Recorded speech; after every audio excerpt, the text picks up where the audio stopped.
Ассаламу алейкум, урматтуу туугандар. Бүгүнкү чыгарылышта Mazda Tributo унаасы. Бул унаабыз мындай кроссовердей болуп, тоо ташка, айыл жергелерине алдылары бийик экен дагы. Бул 2003-жылы чыккан. 2002-жылы чыккан экен. 3 объемдо бензин. Газ менен дагы иштейт. Газын жакында эле жаңы койдурган экен. Аябай экономдуу деп айтып атат. Иш тарабына өтө турган болсок, иш тарабы кездемеден бунун скорость дагы мындай скорость менен дагы көргөн болуш керексиздер. Ушундай экен дагы. Люк бар экен бул жакта. Ручник.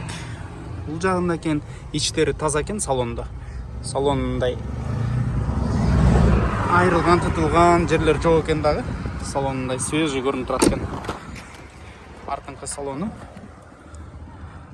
Потолоктор дагы таза экен. Потолоктор таза. Ушул машинабызды чыгарып жатабыз, туугандар. Бул машинабыздын баасы срочно сатыкка байланыштуу 460 миң деп атат. Бирок дагы содалашуу жолдору бар. Мондай болгон фаркову дагы бар экен. Бул машинанын эч жеринде айыбы жок экен да. Но арткы бамперинде эле мына ушул жерлер эле экен да. Ушул жерлер экен. Ана кече жакында бул мына жерин кече жакында уруп алган экен. Урганда эми мындай сырып алган да. А так бул машинада мындай проблема жок. Ходовой частьтары бардыгы жазалган. Өтө тың машина. Туугандар, биз өзүбүздүн номерлерибизди калтырабыз.